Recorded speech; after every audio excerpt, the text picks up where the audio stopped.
One of the county championship match between Worcestershire and Gloucestershire at New Road, so we'll go live to the ground and BBC Hereford and Worcester's Ian Randall.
sharp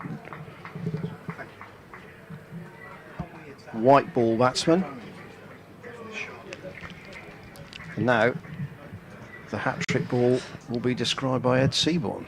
Well, Miles Hammond, I hope he's ready, because it's been sharp bowling from Gibbon, and he's not going to have been particularly mentally ready to be out there at this point. There are 4 slips and a gully in place for the hat-trick ball. Gloucestershire 0 for 2, and here comes Gibbon. He's in over the wicket to bowl to Hammond, and Hammond is allowed to leave that ball alone through to the gloves of Cox behind the stumps. Applause for the 2 in 2 and then the hat-trick ball, but I think if Ben Gibbon could do that again, you always tend to want to make the batter play on the hat-trick ball, and I think he might be a little bit annoyed that he didn't manage to do so. But there looks to be some pace in this pitch from this first over, judging by the height that the ball's getting up. Both Dent and Bracey's dismissals were edged, I think, above hip height, as Gibbon bowls fuller this time to Hammond, but outside the off stump and left alone, and it is a maiden from Leech, double wicket maiden from Gibbon. Gloucestershire in dire straits already at 0 for 2. What did you say at 5 to 11? That first innings runs have been a problem? Yep, and it looks set to continue here. Dent third baller, Bracey golden duck, and Ben Gibbon, well, couldn't have started much better for him. No, indeed not. I do apologise that they may have just temporarily lost the feed in that first over, but the first over wasn't the dramatic one. So hopefully that will behave itself for the rest of the day. Here is Marcus Harris, who drives Leech back down the pitch, and the ball hits the stumps at the bowler's end. Possibly Leech did get a touch, but Hammond was well in his ground. I still think you should get 4 runs for that automatically. The perfect straight drive, but it's too good. So Pollock at first slip, Haynes at second, I think that's D'Oliveira at third, and Libby in the gully. Harris lets that go outside the off stump. You used the word workhorse about Joe Leech. I think the other adjective you could use would be bustling, wouldn't it? Yes. He is the absolute bustling seam bowler. And any late arrivers who didn't park the car in time will be very surprised to look at that scoreboard and reading 0 for 2. Harris waits and solidly forward and plays that almost dead weight up to mid-off. Cox is out there in a sun hat. It is a sort of day when you can justifiably wear one. But they feel very similar for Joe Leech from the Diglis end.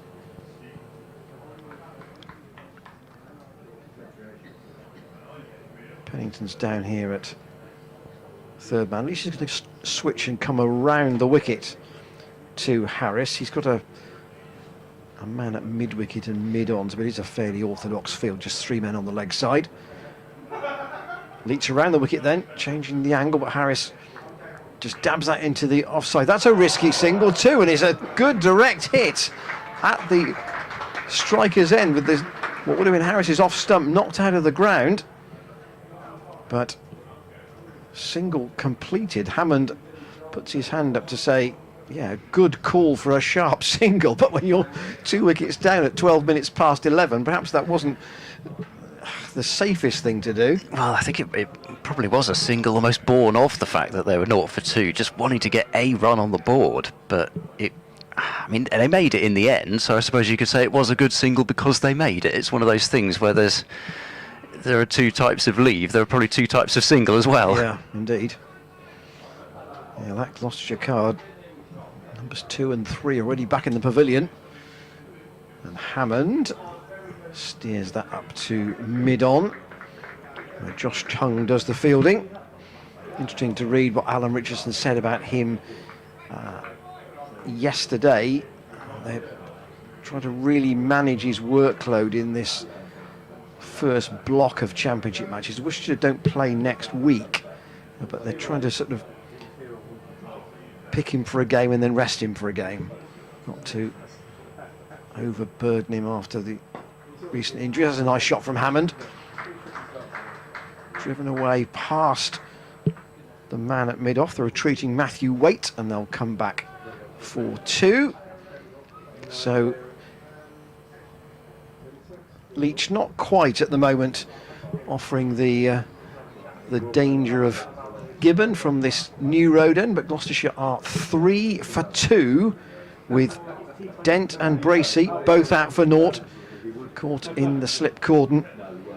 Dent caught by Haynes at second slip, and Bracey caught by Libby in the gully. Yeah, I had a chance just to look back on both of those dismissals as well, and Chris Dent in particular will be disgusted with the shot that he played. It really was, as it looked to us, just fending at it. Kind of at the last minute he decided maybe I might try and uppercut this over the slips, I think, but he was too late to make that decision and just flipped it right into Slip's hands. Bracey was more of a regulation kind of outside edge caught in the gully, but here is Gibbon, 2 wickets to his name, no runs conceded yet, and bowling a zippy delivery well outside the off stump, and it goes through to Ben Cox at a very nice height. So there really does look to be some pace in this pitch, and there's some pace in this Worcestershire attack as well. This is actually a game where we do have quite a few bowlers of above average for county level, certainly. Pace, Gloucestershire with De Lange and Ajit Singh Dale as well, as Gibbon comes in over the wicket to bowl to Harris, who once again has nothing to do with that, flicks the bat at it disdainfully up towards his head and above it. So no run there. Harris, who did manage to steady the ship for a while in Gloucestershire's first game of the season, in the first innings there, made a 59, top scored in both innings for Gloucestershire in their opening match. Needs to do a similar job here. Gibbon into bowl, and another leave alone outside the off stump. It's a little bit kind of slightly deceptive from the angle that we're at, because it looks as if Gibbon is getting this ball to swing away from Harris quite considerably, but you'd have to look at the pictures to tell. But I think even looking at those now, the ball is moving about through the air. So this is going to be a really tricky period for Gloucestershire to get to. They'd have known that after winning the toss and batting first, as once again outside the off stump from Gibbon and no shot from Harris. This is, I suppose, this is the price that you pay for winning the toss and batting first on a pitch which hasn't been used yet this season, and you don't necessarily really know exactly how it's going to play. No, but it's a firm tactical belief from what you've said that Gloucestershire effectively want to have Zafar Gohar in the game, so the way to do that is to get him to bowl last. Gibbon is in and bowls another rising delivery, but yet again Miles Hammond, it's Marcus Harris on strike, and Harris lets it alone. Delivery which is getting up quite nicely. It's not absolutely quick bounce, but it is good bounce that Gibbon's getting. He's not, what would you say, he's not kind of especially tall, but he's not short either. So it'd be interesting to see what Tongue gets out of this pitch in particular, as there's a very full delivery this time from Gibbon, and Harris has to jam the bat down on that one. It's the only delivery this over that he's had to play, and he squeezes it up to mid-off for no run. So it's 2 maidens to start with from Gibbon. Gloucestershire still reeling from the last over that he sent down, and they are 3 for 2 after 4 overs. Yes, and you say about Tongue's pace, Pennington is sharp too, when he's really in the groove, so to speak. Yeah, I think what I would say, just from what I've seen, obviously I don't get to see Worcestershire every match, Pennington might be a bit more skiddy than Tongue. Leech staying around the wicket, to Hammond, who forces that a little bit inside out, away past Matthew Waite at mid-off, and they'll come back for 2 more. The pitch for this match is a little bit towards the cathedral side of the ground, so that the boundary is probably 15 yards in from the ladies' pavilion. Away to our right, we're at the New Road end, and we're at long leg for the left-hander. That's where Pennington is. Outfield doesn't look especially quick so far, does it? Understandably. Leech around the wicket again to Hammond, always squares him right up with that. Through to Ben Cox. That was a big off cutter. And drew justifiable applause from the slip cordon. Little jab by Hammond at that. That was quite tentative, actually, wasn't it? Oh, it was a good ball. It's actually missed it by quite a distance in the end. 4 slips go down and nicked again. Oh, it's a really sharp catch. Jake Libby's taken that away to his left. Hammond drags himself away, and Gloucestershire are 5 for 3, but Worcestershire's catching at the moment is really giving them a big leg up in this game, having lost the toss. Leech having switched to around the wicket, and that went quickly and quite low as well. 5 for 3. Yeah, the ball was not there for the drive, I'm afraid. Looking at the replay, and the fact that there is just that little bit of bounce, even off a full length, has meant that Hammond has not controlled the shot. It's another thick outside edge. We've caught second slip and 2 caught in the sort of gully region, although that was more of a 4th slip catch that time from Libby. But it's the same type of region, and Hammond, I think, just trying desperately somehow to get on top of this Worcestershire attack, but in doing so he's played a shot to a ball that wasn't there for the shot that he selected. He was playing away from his body. It wasn't a half volley, and as a consequence he's walking back to the pavilion, and the Gloucestershire captain comes in at 5 for 3, and if ever Gloucestershire needed a captain's innings, it's now. Well, the balance of the Gloucestershire side is such that they've gone in effectively with 7 batsmen, haven't they? With picking Jack Taylor as well, so that Zafar Gohar effectively, well, he bats at 8, and then you've got the 3 seamers beneath him. But Graham Van Buren would not have expected to be walking out at 22 minutes past 11 with only 5 runs on the board and 3 of his teammates already back in the pavilion.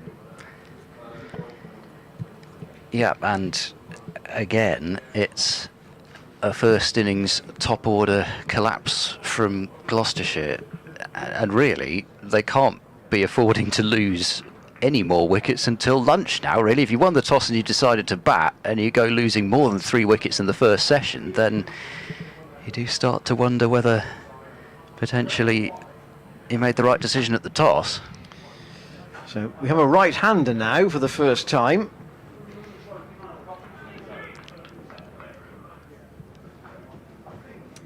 And Van Buren waits, and he's beaten by Leech, who's gone back over the wicket. And we're going to bring Chloe Brewer into the box for the first time today. I think Chloe's with us. Actually, we ought to ask her that. Morning, by the way. Hiya, how are you? I'm good, thanks. Are you with us for all 4 days? No, just today. Oh, just today? Just today. Oh, he'll be pleased for that on 2 counts. 1, because it's very interesting cricket, and 2, because it's a glorious morning. Here's Leech in, and Van Buren goes back into his stumps and pushes that up to Matthew Waite. It's been explosive, hasn't it? What a start to the day. We can't write that stuff, can you? And if you lose the toss, I know there'll be a lot of enthusiasm from the Worcestershire boys to be here, for the first championship game of the season. Decent sprinkling of a crowd in already. Lovely sunny day, and their bowlers have absolutely done them proud in this first phase of the morning. Van Buren pushes that back to the bowler, and Leech has got himself involved now on the board as well.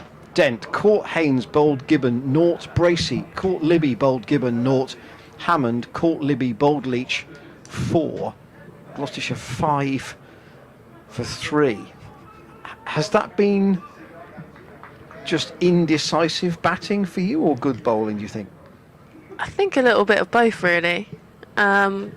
Gloucestershire probably playing at somewhere it didn't need to be played at, hence slip catches.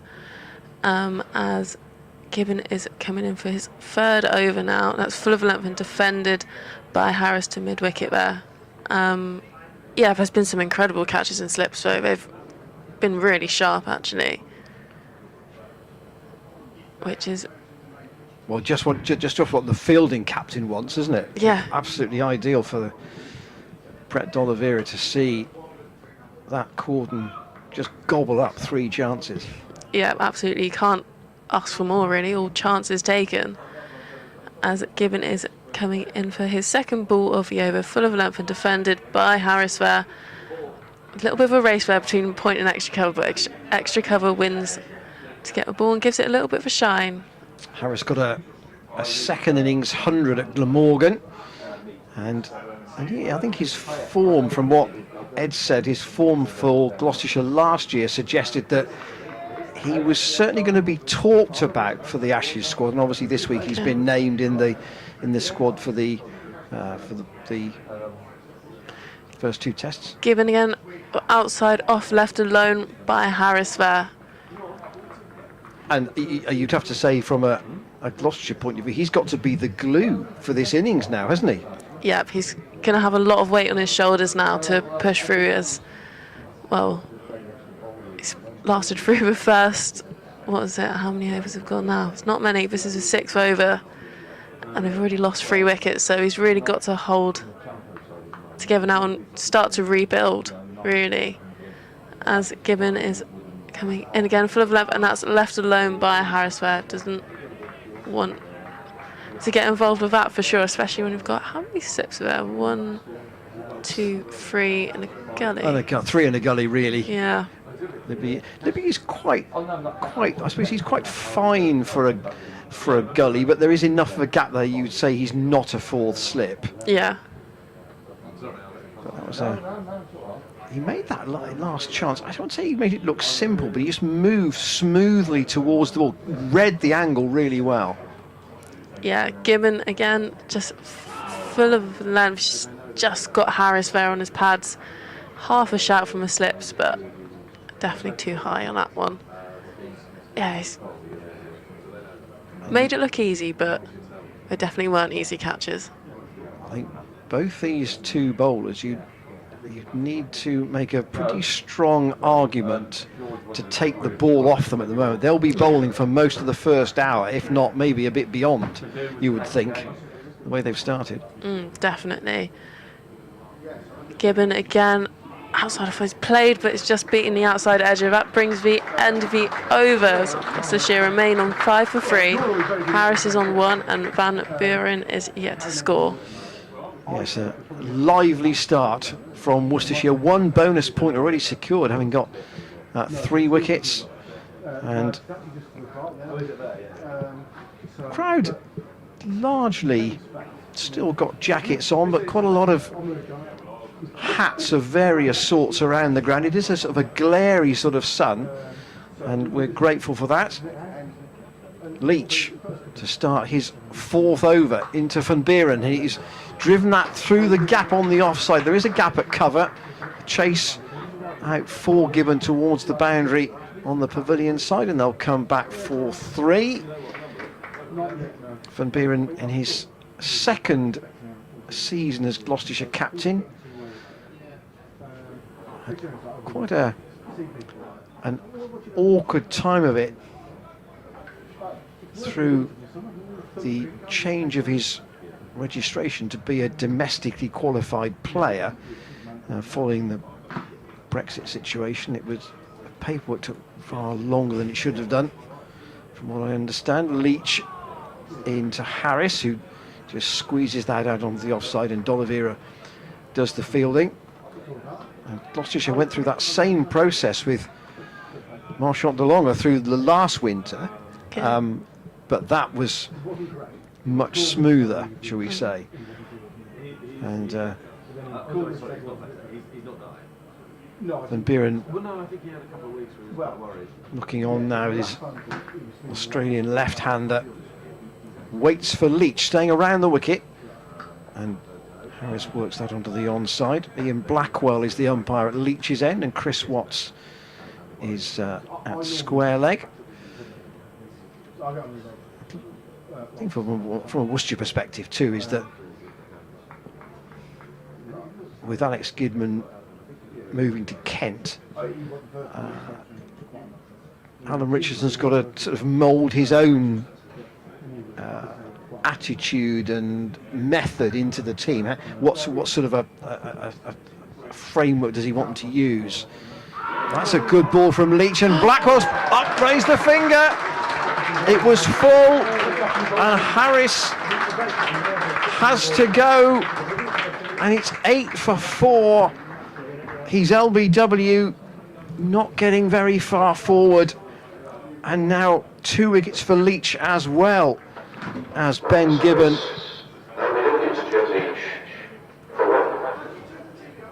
8 for 4 inside half an hour. I don't think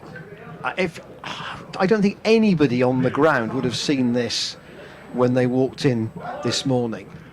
Absolutely not. Worcestershire bowlers here are on fire, really, taking 8 for 4, and are just not giving Gloucestershire anything here, are they? No, I mean, the point is about the accuracy. I think that was there were a couple of indifferent shots further up, but Hammond, subject of a very good catch in the gully by Libby, and now Harris has also departed. He would have been the player that Gloucestershire would have looked to really try and steer them to some calmer waters as they move towards lunch. But now Ollie Price has come out at number 6, and when you're starting to looking for records of low scores, if it goes on like this.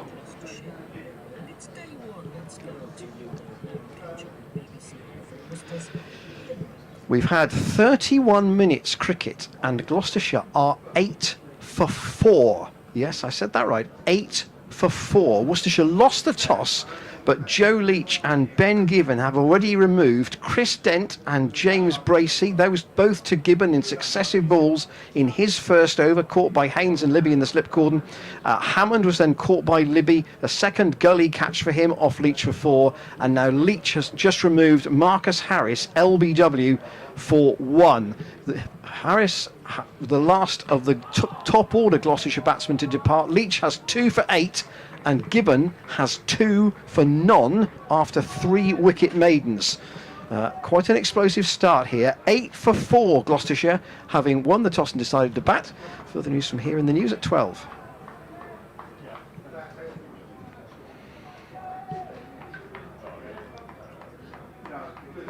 Now we have 5 in the cordon, Chloe. Yep, I was just having a wee count there. Leech over the wicket to the tall figure of Ollie Price, who lets that go outside the off stump, and Leech will get a big hand from these Worcestershire members at the moment. And skipper and young all-rounder have got to try and make some sense of this in the sunshine at New Road here at the moment, because Gloucestershire have had an absolutely wretched first half an hour. Yep. When you choose to bat as well, this just is not what you want. You don't want Worcester to come out and really just tear apart the top order here. They've just gone through them so quickly with no scores, really. Everyone's scored, I think the highest score was I don't even know. Gibbon in again. Full of length and has a big drive there. That's not what you want to do when there's 3 slips in a gully, but it's gone straight through to the keeper. Hammond made 4. Harris made a single. There were 2 ducks, and Van Buren is 3 not out at the moment. Yeah, there was no cheap extras. No. And, I mean, there's one thing with being, aggressive with your batting, and that is obviously, what we've seen over the last 12 months or so. Gibbon again full of length, and that's driven successfully this time. And they've taken a single and decided to stick with a single. It's been chased down by kind of an extra cover, kind of floating there. Yeah, Worcester just haven't given them anything, have they? No, Josh Chung doing the fielding, and it's the little and large situation out there. Like, Ollie Price must be a good 6 or 8 inches taller, I think, than Graham Van Buren, and he's still sort of making his way in the county game. He's chatting with Ed about him. He's more of a batter who bowls than an out and out all rounder. Gibbon steaming in again, full of length and defended by Price there. Just back to him. He sort of used in different parts of the order last year. I looked at some scorecards last year. He did bat at 3 occasionally, but generally would be happier in the middle order.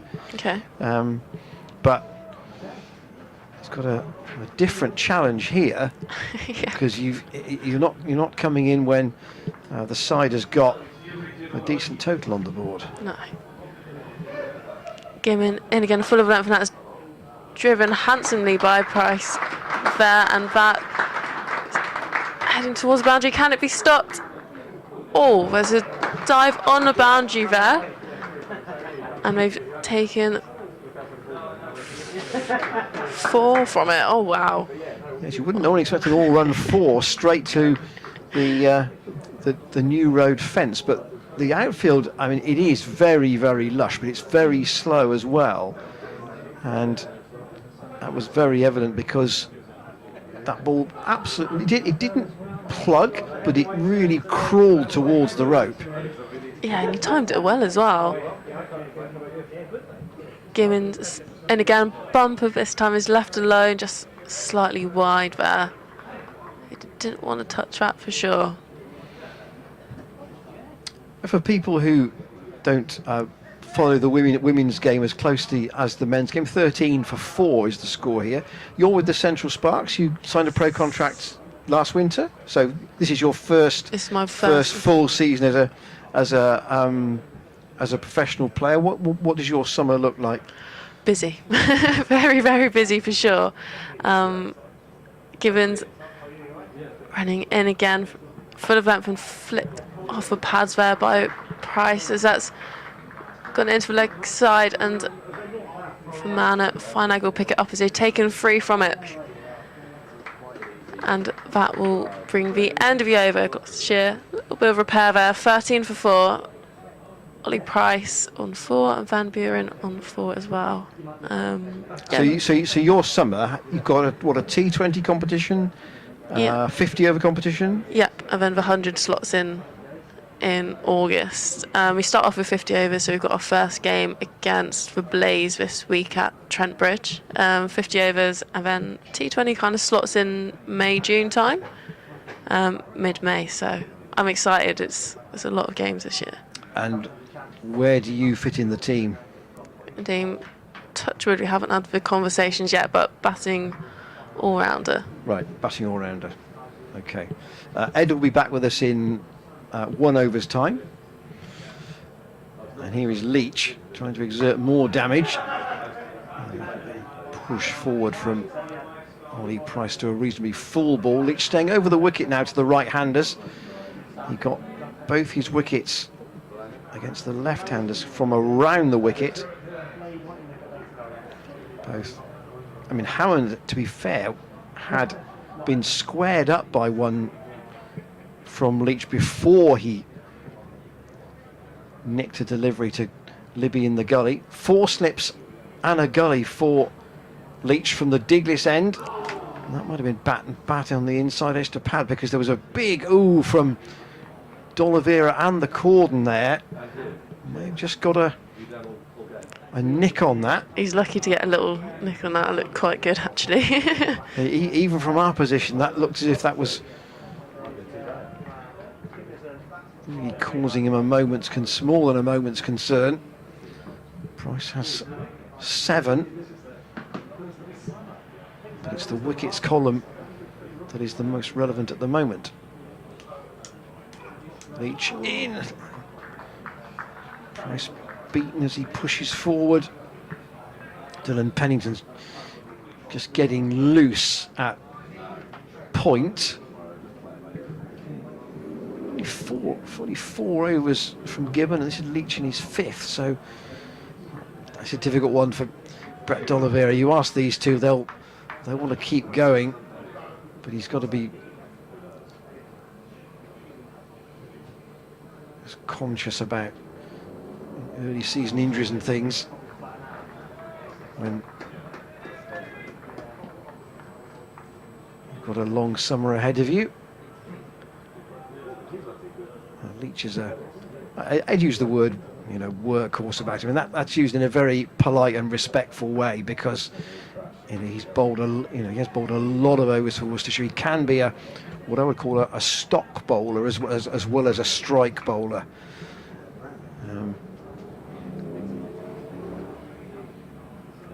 Just on the far end, I just worked slightly. Price sort of went forwards and then sort of stood up and worked it away through mid-wicket. Matthew Waite again on the chase, and they'll pick up 1.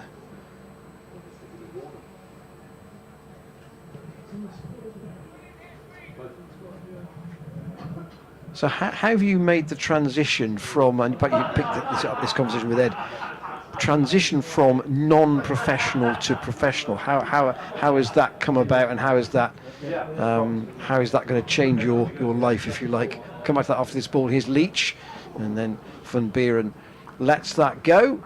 In fact, you can answer that question, and Ed will join you. It's 17 for 4, 2 wickets to Leech and 2 wickets to Gibbon. I'll leave you with Chloe Brewer, and Ed Seaborn's coming back in. Yeah, just going to be rejoined there.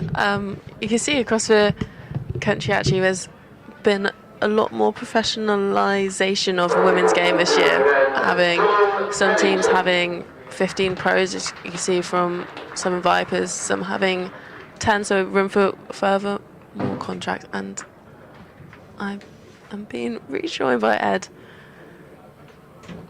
again, as there's just been a change up this end. Pennington to take on from Gibbon, who's bowled ever so well. How are you? Well, I think that about says it all, really. That sums it up. Yes, well, I was feeling quite good this morning. It was sunny. It's a beautiful day. The river was looking gorgeous. And then the cricket started. Is it your over or is it my over, Chloe? I've been burying my head in the sand the last few minutes. Pennington short of length, and that's flown through to the keeper. Actually taken it up by his shoulders, left alone there. This isn't what you wanted this morning, was it? Well, no, I'm feeling genuinely discombobulated, disoriented. I've pretty much lost track of where I am, what's going on. I was looking at the live text service for some sort of way of making sense of this all, and they've used the word nightmare twice and horror once. And again, full of length, played very late by Price, where he didn't look like he wanted to play it, but he's played it almost past himself there. Yeah, it was one of those excuse me type shots. Didn't mean to play at it, hoping to leave, but you just hope that those don't end up in the hand of Gully, and fortunately for him he managed to deflect it down into the ground inadvertently. But yeah, to be honest, it feels like the start of a game at Chelmsford. We've had a couple of these, Gloucestershire versus Essex, over there the last couple of years. And again, full of length and driven through the covers there by Price as a sliding stop. He fancies 2, but he's been sent back. He's almost been told to behave himself. Oh yeah, well, Graham Van Buren is known for his firm style of leadership that way. No, he's a lovely man, is Graham Van Buren, and Gloucestershire will have to hope that he's the man for the crisis. Ollie Price has certainly come out looking to play some shots. Yeah. I don't know if it's almost a sense of they feel as if either they've got to try and transfer some pressure back onto Worcestershire, or this is just the type of pitch where they feel as though a ball might just have their name on it, so they've got to play some shots. And again, short of this time, cut there by Van Buren. The point picks up, no run from it. I mean, it's coming through really nicely. Yeah. So it might just be tempting him in, but tempting him in, oh wow, I got myself in a pickle there. Tempting him in too much. Yeah, I think there's pace. We've seen that from the start. The ball's carrying beautifully for Ben Cox. If you're the type of keeper who likes the ball coming at around shoulder height, then we've seen that happen a fair bit here. Pennington in again, full of 11, left alone. That's kept very low. Of course, right on cue. There's one that doesn't even carry. He's, for people who aren't here, that's ended up by his ankles. So the previous was by his shoulders, and that one was by his ankles. So that's just not weak point, is it? No, it's I say there is pace in the pitch, but it's not. I don't know. I think as the ball gets older, it may start to be more trampoline type bounce. Yeah. But with the new ball, it was really popping up off the pitch. Pinch again, full of oh no, it's ended up quite full, but it's ended up at keeper's shoulders there. So he's just left that alone again, and that brings the end of the over. So Gloucestershire 18 for 4. Ollie Price is 9 and Van Buren is 4. So this maybe goes back to the kind of, I can't remember how I described it. I think I described it as sort of lines, but there are these, I looked at the picture on the Gloucestershire social media channel of the pitch, and there are almost these strips of live grass. And I just wonder, it depends which line you bowl as to how it's going to carry through. Yep. Because we've seen that variation. Leech to start a 6th over, bowling to Ollie Price, and Price drives firmly down the ground past the umpire. It's running up towards the boundary, but goodness me, the ball's travelling through quicksand up there. The ball's just pretty much stopped dead well inside the boundary rope, and they've only managed a couple of runs for a ball that was struck very firmly by Ollie Price, and we have a Gloucestershire batter in double figures. There we go. Price to 11, 20 for 4. The small wins. Well, yeah, got to take your wins where you can get them on a day like this. Yeah, I say, last couple of years at Chelmsford, it's felt like this. A wicket could fall any delivery, and the pitch actually, to me, from what I've seen, has actually played quite similar to a Chelmsford pitch so far.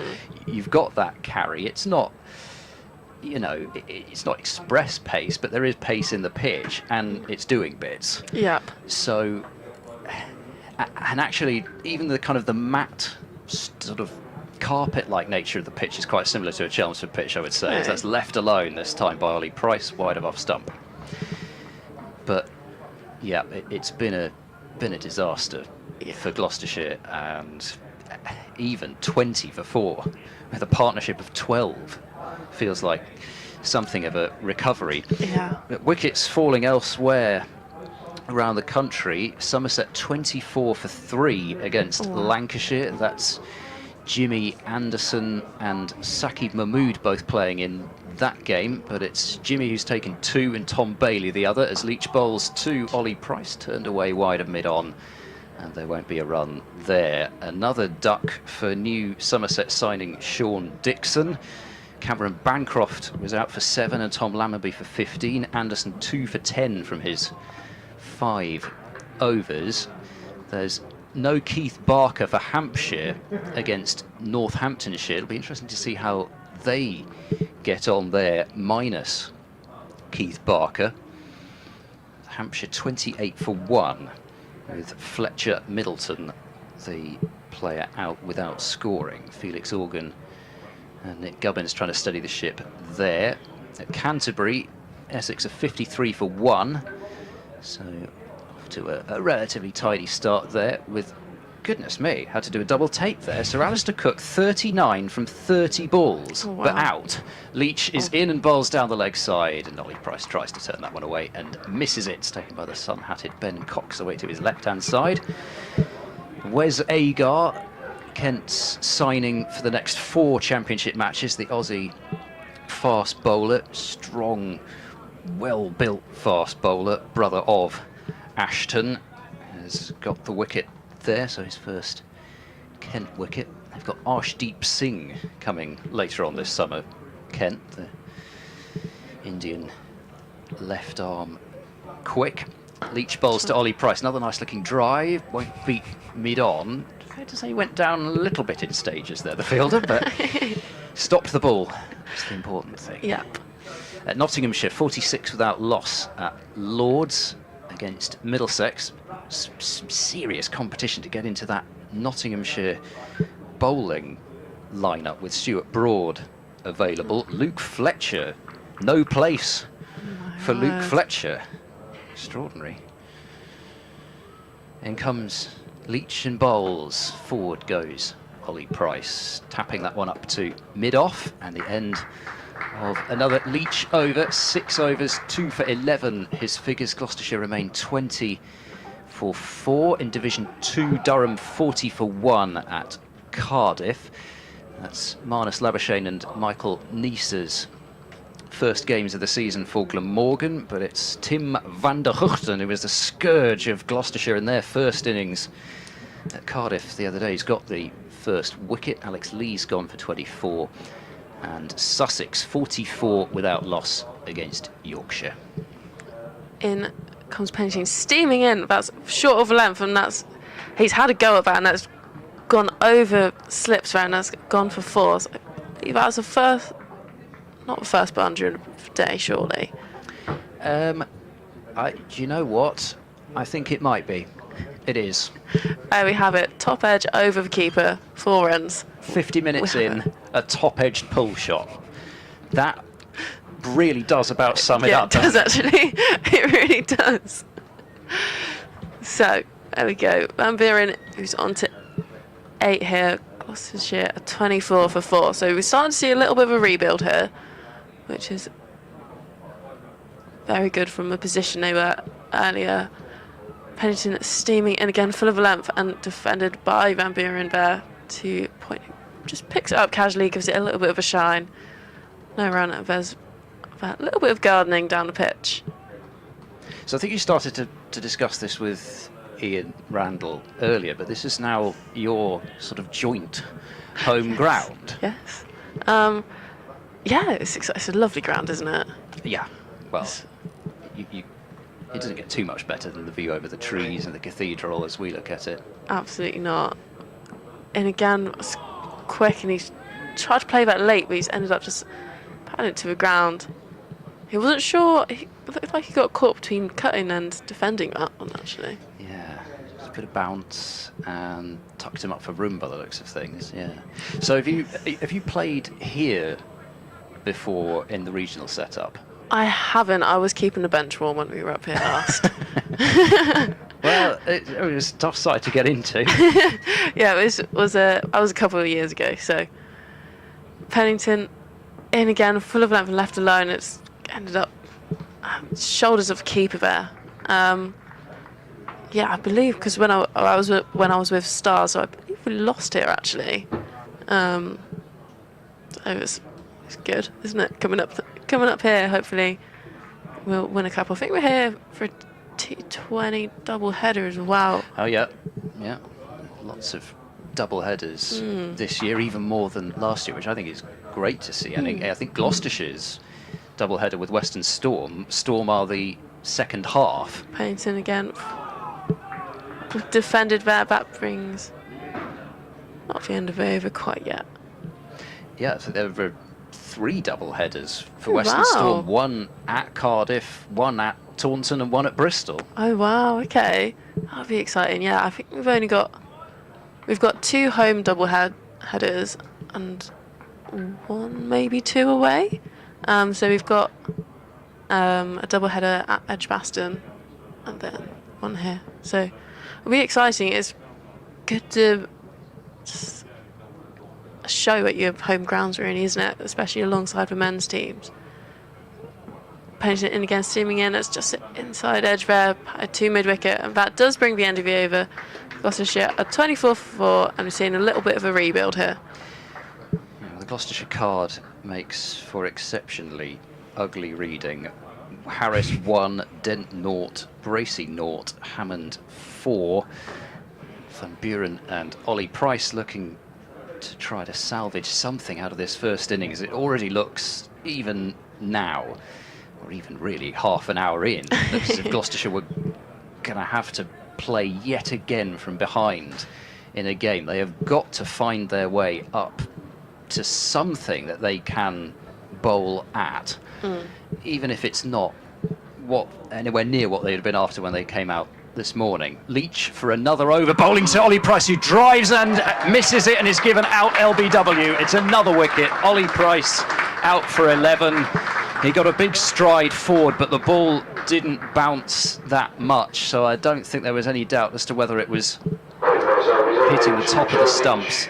We'll have a look at the replay, but height-wise it was fine, even though he is a tall man and was well on the front foot on that drive. Leech has got a third wicket, so it was Gibbon who did the damage to start with 2 wickets and 2 balls to remove Dent and Bracey, but it's been Leech since to get rid of Hammond, Harris and now Ollie Price, the only Gloucestershire batter to reach double figures, and Gloucestershire are 24 for 5.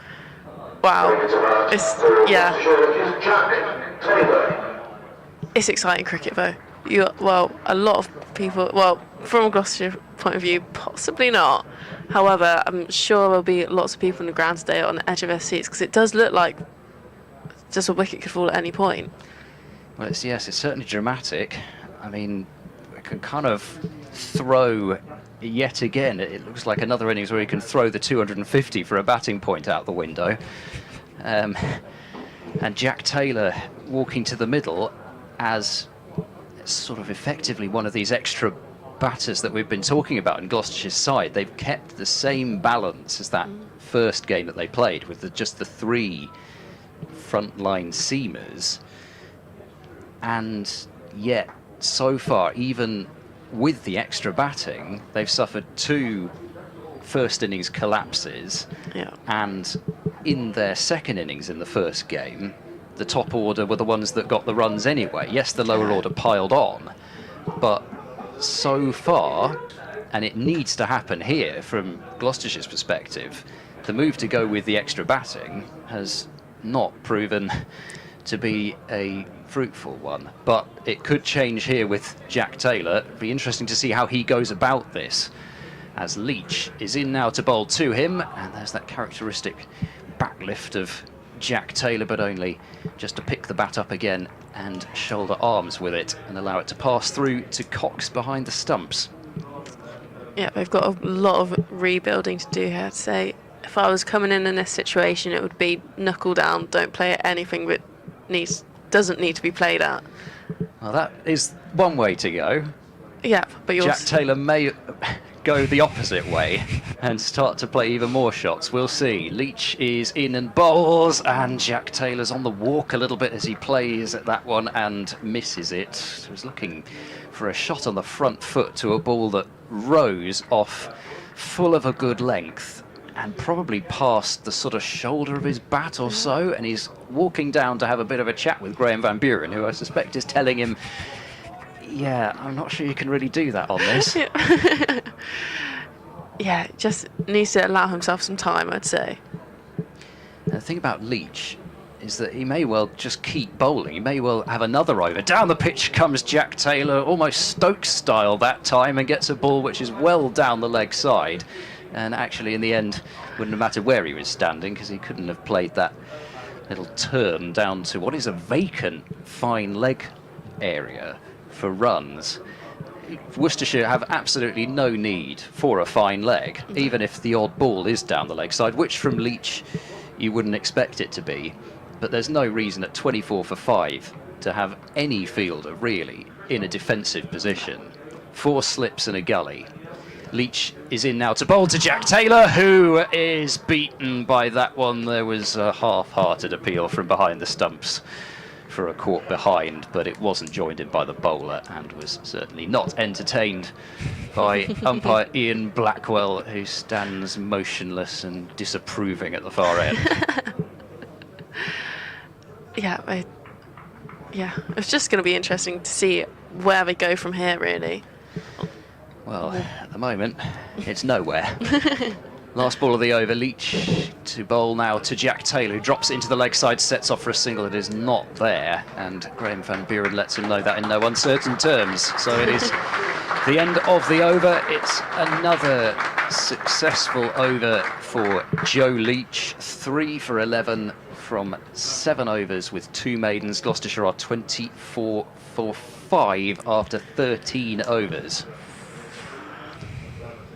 having won the toss and elected to bat.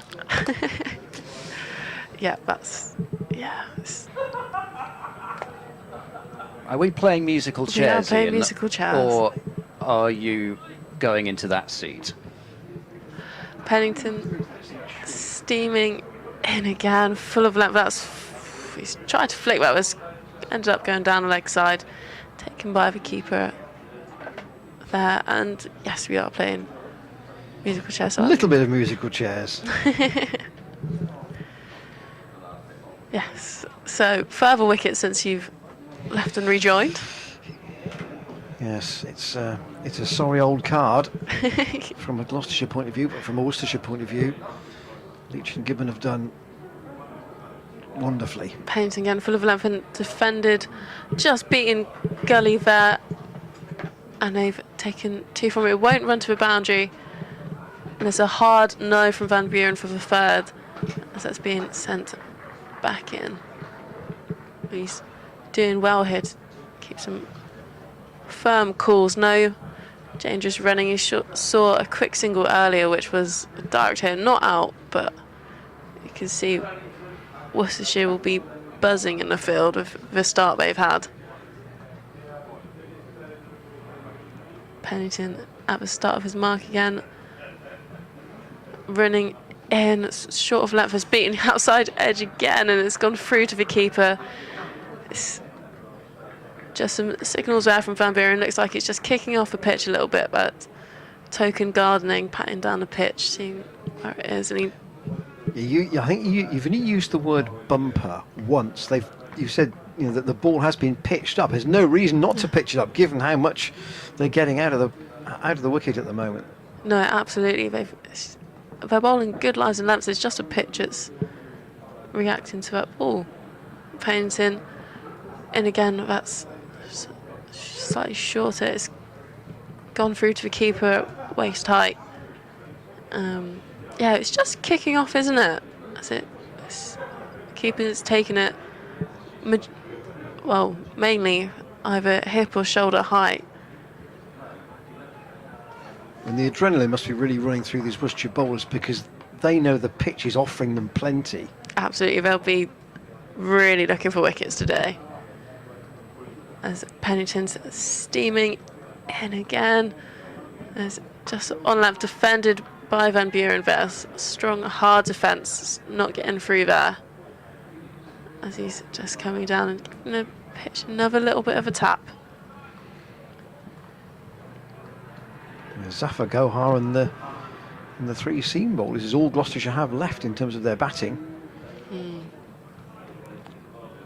Yeah, so this will be a crucial partnership here.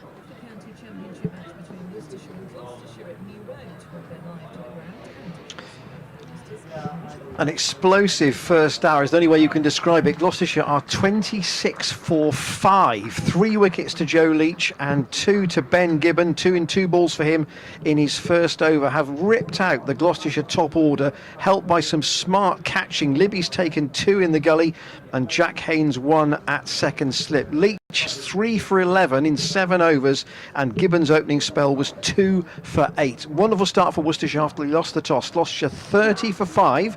More from here at 12:30.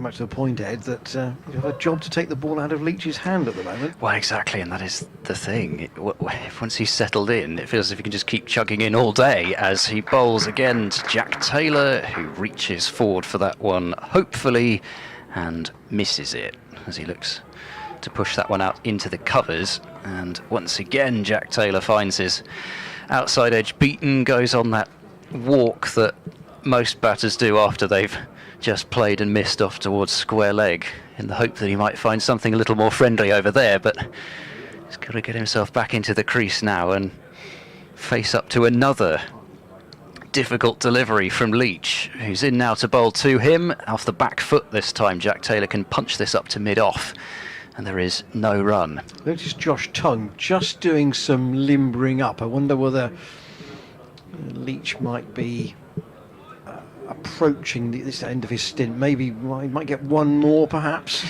Yeah, I mean, 8 overs is a long old spell, but we know that Leech can do it. But yeah, you'd think probably, unless there's another wicket in this over, maybe that 8 might be it for Leech, who's in and bowling. Jack Taylor drives, this time gets a bit more of the bat on it, but still can't pick up a run as it's fielded by Tongue up at mid-off, and there is no run. Which for you was the sharpest of those 3 catches? I thought the Hammond one was probably the one. I think so, because actually, even though I've been talking about the bounce and the carry, it doesn't look to me as if they're particularly far back, those slips, so he didn't have much time to react. Leech to bowl to Jack Taylor, tries to whip that one away off his hip, but misses the ball again, and it ricochets off his body back towards Leech, who picks it up. And it just seems to me as if Jack Taylor, he's tried to get on the front foot, and the ball's been bouncing up past him. He's now trying to play off the back foot with a little bit more kind of, well, not necessarily solidity, but maybe a bit more effectiveness. But it's just very difficult. It just doesn't seem to know where the ball's coming height-wise. And this time he comes down the pitch, and the ball deflects down towards the gully, where it's fielded by Gibbon. I'm not sure whether that... Oh, I think that just came off pad rather than bat. But again, Jack Taylor's... He's trying his best to at least try something out there, but nothing's working. He's still not off the mark, and now 10 balls into his innings. And are we getting a leg slip here? We are. So to 3 slips and a gully, which is Libby, and Gibbon moves from that furthermost slip to a leg slip, as that's on leg stump this time, and it's been clipped away by Jack Taylor. He'll get off the mark. He'll get 2 out towards deep backward square, and that is all. So Jack Taylor off the mark, spoils the maiden over from Leech. Looks as though that is the end of Leech's spell. All the slip cordon jogging up to Joe Leech to give him a low 5 and a pat on the back, because that has been quite a spell of bowling. 8 overs, 2 maidens, 3 for 13. He's ripped the heart out of Gloucestershire's top order. They are 32 now for 5 after 15 overs of their innings. And noticeable that last delivery, Gloucestershire picked up 2. That's the shorter boundary. The ball went nowhere near the rope, and it just showed, in a sense, how much rain has soaked through this outfield and really made it very, very slow. Pennington from the New Road end over the wicket, and a big appeal which Chris Watts is not going to uphold for LBW. Van Buren tentatively forward. I think possibly just doing a bit too much, that one. Looking at the replay, which is from behind the Gloucestershire captain, so it's not too difficult. It's not too easy to tell exactly what it's doing, but actually snuck between his legs in the end. So it must have caught the inside of that front pad, which automatically, I guess, makes you think probably was doing too much, but it was doing a fair bit.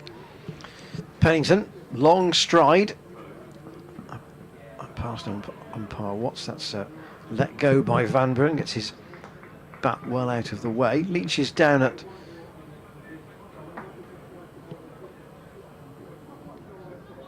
wide, long leg for the right-hander.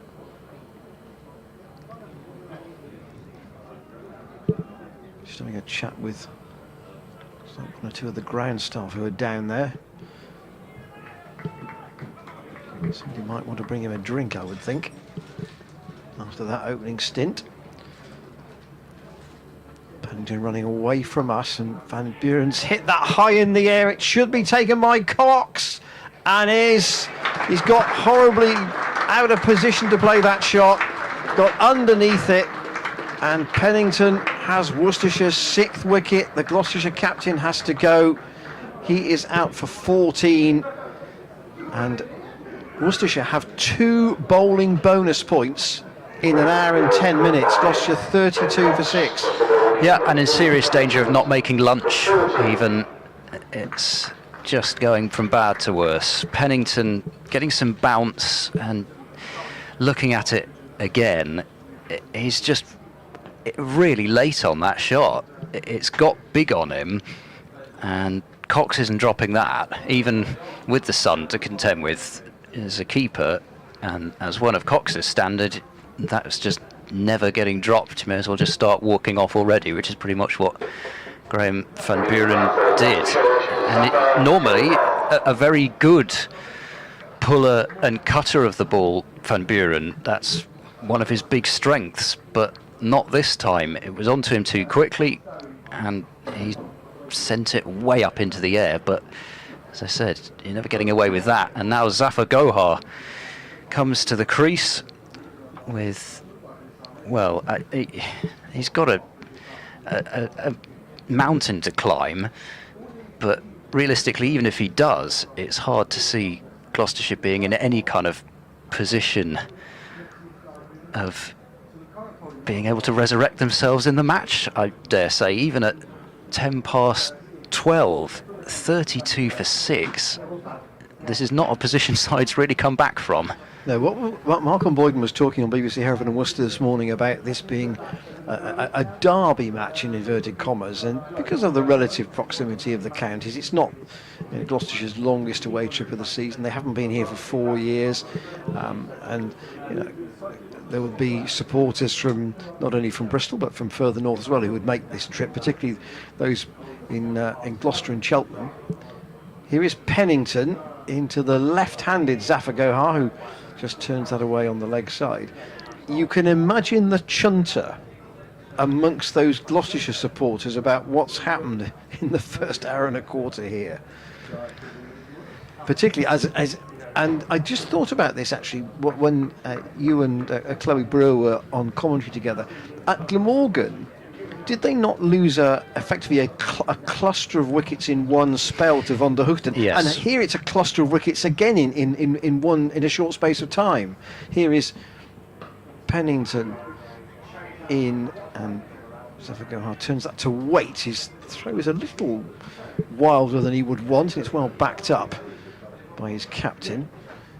I mean that was the problem in that game, wasn't it? In the sense that they had a reasonable start, and then Van der Hoogten ripped out the middle order. Yes, that's what the card looked it like. Was anyway. it was a slow start, but yes, once he came round the wicket to those particularly Gloucestershire left-handers, but actually then the right-handers as well. It was just LBW after LBW. I think it was 4 consecutive LBWs in a very short space of time. Pennington completing his 4th over, and Zafar Gohar tries again to play a that, which at 32 for 6 is not probably the strategy. Pennington has 1 for 11 from 4 overs, and Worcestershire in 16 overs this morning, an hour and a quarter's bowling, have already got themselves 2 bowling bonus points, 32 for 6. You can't say it's not been lively.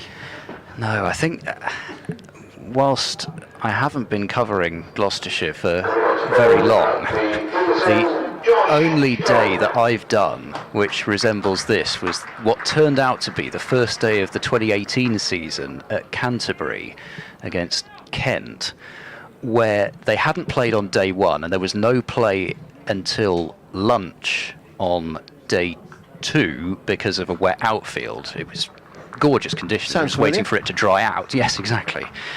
But Kent were all out for 64 in 18.5 overs.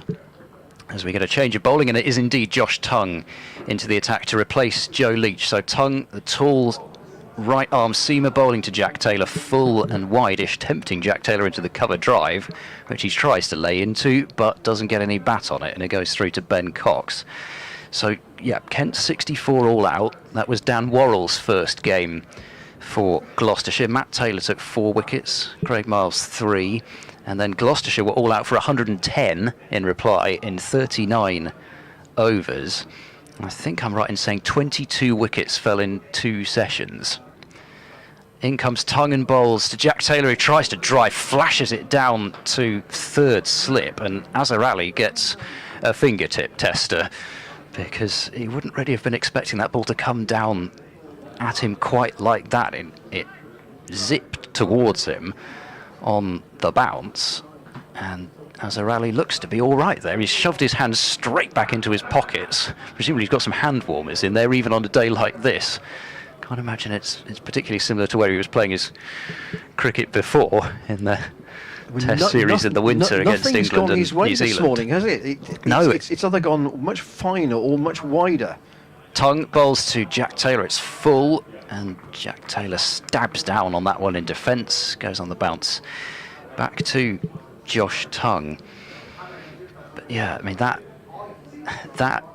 game at Canterbury, which I was talking about, I suppose you've got the similarity potentially of quite a lot of moisture in the pitch, but regardless, Gloucestershire have got to get a lot more runs, even if that is the case, and it is going to be a seam-friendly day, as Jack Taylor drives and does not get a run as it's fielded up at mid-off by the Worcestershire captain Brett D'Oliveira, who must be a very happy man at the moment. Everything's gone right for him.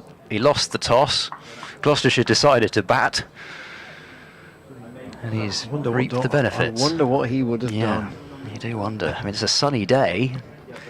Tongue is into bowl. Jack Taylor cuts that one away. It's wide of the slip cordon and will flash down to the boundary for 4 very welcome runs. It's only the second boundary, and both boundaries have come off.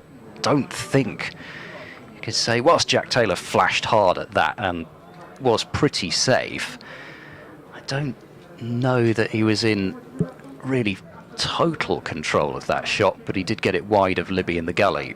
36 for 6 now as Jack Taylor moves up to 6, and Tongue to complete his first over of the morning session, and Jack Taylor drives at that one and does not edge it. Thought for a moment the way that Ben Cox was hopping up into the air as he took the ball, or looked as if he was going to, that there might have been a nick there, but there wasn't, and it's the end of the over with the score 36 for 6.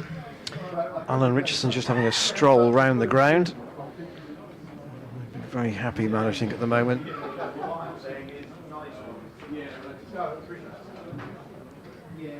His team and his bowlers have given Gloucestershire nothing cheap this morning, and they've been very penetrative as well. Zafar goes back, and Pennington following through, fields off his own bowling. So behind Zafar Gohar, Tom Price, Marchant de Lange and Ajit Singh Dale, of whom probably 10 and 11 would not be expected to contribute a great deal, you would think. Well, I mean, de Lange does have Glamorgan's fastest century. Zafar clips that off an inside half of the bat to square leg. There's no run. But he is only going to play one way, yeah. as evidenced by his duck in the opening game, where he was out going for a huge slog and was caught at mid-on.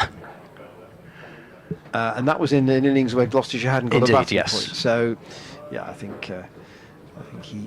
think he understands the way he bats, and you kind of accept that there comes with an element of risk. Still 3 slips and a gully Fairly orthodox field then for Pennington. Does bowl a short one that Zaffa does get out of the way of, and it goes through to Ben Cox. If you've perhaps picked us up a little bit after the start of play today, the fireworks began early. Joe Leech bowled a maiden first over, and then, frankly, it was carnage. Dent caught by Haynes off Gibbon without scoring. Bracey, first ball caught by Libby off Gibbon for naught. So that was naught for 2. Another short one from Pennington. Tasty bouncer.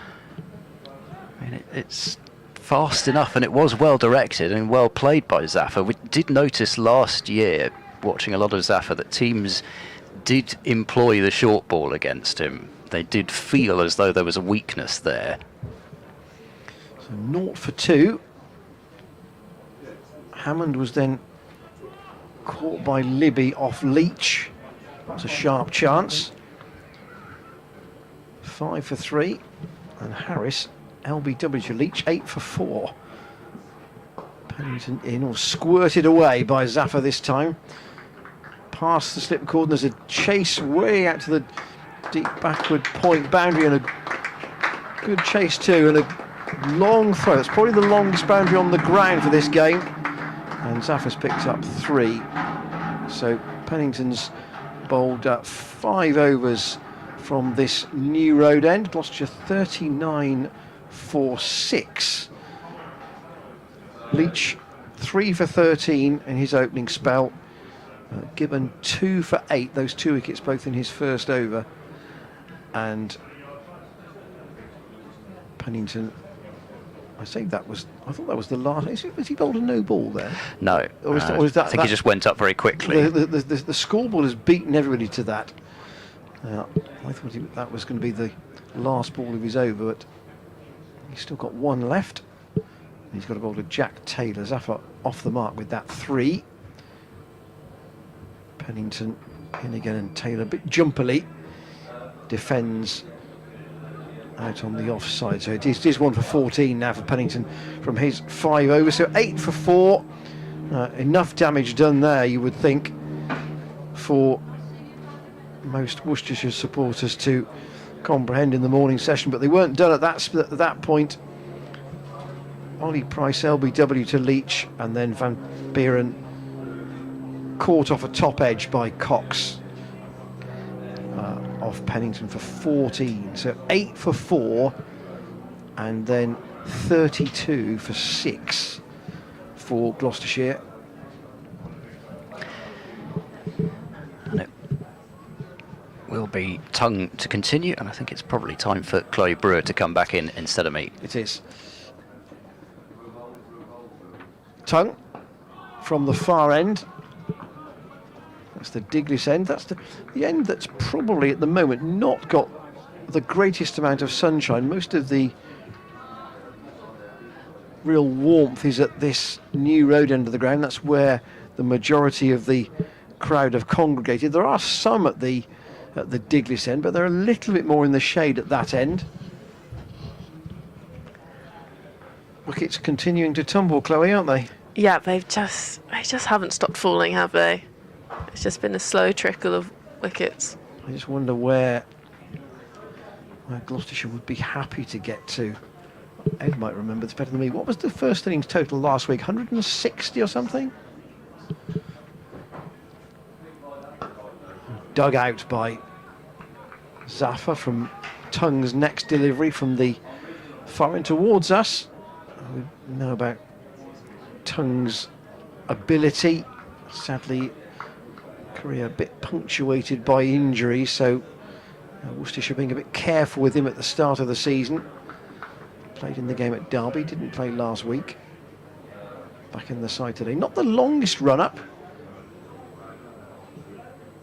Staying over the wicket, and Zaffa very nearly sees the ball go under his bat, just about dropped down on it at the last minute. But Gloucestershire are not going into their shells here, are they? I mean, which is surprising considering what the scoreboard is like. Maybe it's one of those days when you just think, well, there's a ball out there with my name on it, so I'm going to chance my arm as long as I can. Yep. Oh, there we go. That's better. Tongue, and again to Zaffa down the leg side, taken by Ben Cox. Do you get that mentally sometimes? You think that this is just, it's not going to be easy to stick around and bat a long time here. Yep. I mean, you've got to play shots to get runs, haven't you? And that's the aim again, especially when you're 6 down. The ball isn't running away either. So, yeah, they've just got to cash in when they can, really. Only 3 boundaries in the innings so far. Zaffa lets that go. And taken by Cox. Slightly different field for Tongue. They've taken another one of the slips out, so there are, I say, only 2. But I suppose Worcestershire, they really feel they've got Gloucestershire metaphorically by the throat here, haven't they? Yeah, And they don't want to give them anything if they can help it. No, absolutely not. They've got a foot on throat, as some people might say.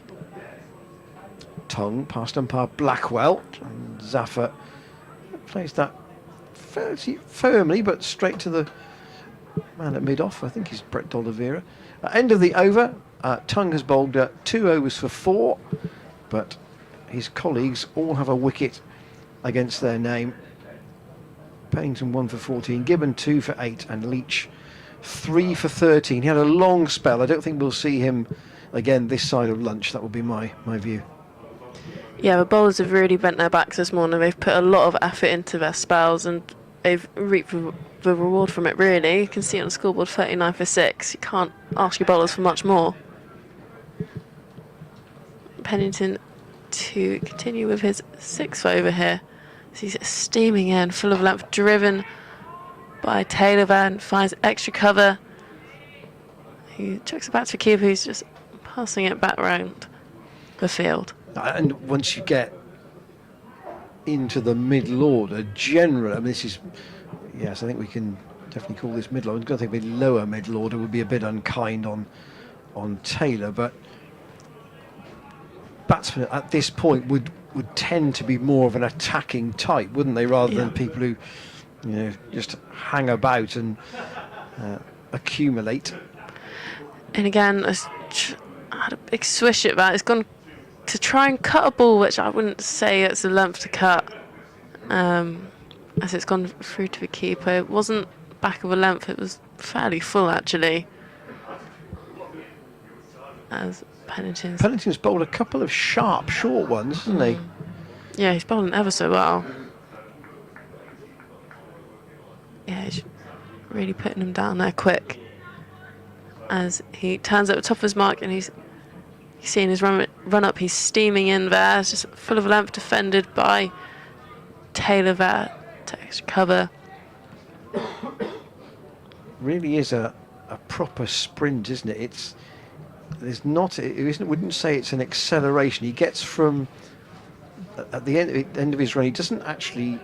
Some bowlers would get to their mark and almost stop. He doesn't. He gets to where his mark is, and he's already sort of walking briskly when he sets off, and he gets to full pace well before he gets to the crease, I would say. Yeah, he's at full pace quite early on. Yorker dug out well there by Taylor. Yeah, so all that momentum he's creating in his run-up, because he is sprinting from quite early on. You can see it's coming out of all his deliveries are coming out pretty sharp. Yeah, it isn't one of those approaches where you feel all the pace comes in the last stride or two and in the actual through the shoulder. Yeah. With him, it actually comes from the approach. Definitely. You can see he's got a very smooth action as well, so all the momentum that he's creating just flows through, really. So he's steaming in again, full of length, defended by Taylor there. You see, it's just so smooth, it just runs through. Taylor isn't prepared to, I mean, at the other end with with Leech, and I get that Leech is a slightly different pace and different style of bowler. He used his feet a couple of times to come down the pitch and try and negate what he might have seen as any variation in bounce. With Pennington, you can't really do that, so he's playing him a lot more from the crease. Pennington again, just short of length and has beaten the outside edge. He squared him up there. And it's gone through to keeper, bringing the end of the over. So Gloucestershire 39 for 6. Taylor's on 6 and Zafar is 3. Second maiden for Dylan Pennington. Worcestershire this morning, when the two captains met the umpires at 10:30, lost the toss, and Gloucestershire was who decided to bat on the evidence of overhead conditions and how they may have read this pitch. That didn't necessarily look a bad decision, but the Worcestershire bowlers have extracted perhaps more than Gloucestershire felt was in there out of this wicket, with some errant shots too, to be fair. Tongue bowls one that is shorter, and Zafar tries to cut that, and he gets underneath it, and it goes through to Ben Cox, who's taken one of the 4 catches in the dismissals on the card so far today. 2 in the gully, 1 at second slip and 1 to the keeper. And that, with 2 LBWs, has been the tale of a sorry morning for Gloucestershire, but for Worcestershire, they're getting a real grip on the game already. Tongue in, Zafar off the inside half of the bat, works that away to the right of Pennington at long leg. They'll come back for 2. It's got quite a long throw from that position. He's signaling to the pavilion, might want a drink, I would think. Yeah, something along those lines. He's had 6 overs. Yeah, drink please. Thank you. And Worcestershire versus Gloucestershire today, the M5 derby. It's Worcestershire's first home match of the cricket season. Let's find out what's going on there. Let's cross to the ground and join our reporter Ian Randall. Explosive is a good adjective, Melton. 41 for 6 are Gloucestershire. 3 wickets to Joe Leech in his opening spell, 2 to Ben Gibbon in his first over. Gloucestershire were 8 for 4 inside half an hour. Van Buren caught by Cox off Pennington off a top edge, and Ollie Price, LBW to Leech, have gone since. So already down into the lower middle order, and Worcestershire already have 2 bowling bonus points. This after they lost the toss. Good crowd in, sunny day, pretty lively cricket as well. Gloucestershire 41 for 6, having won the toss and signed to bat. More news from here at 1 o'clock.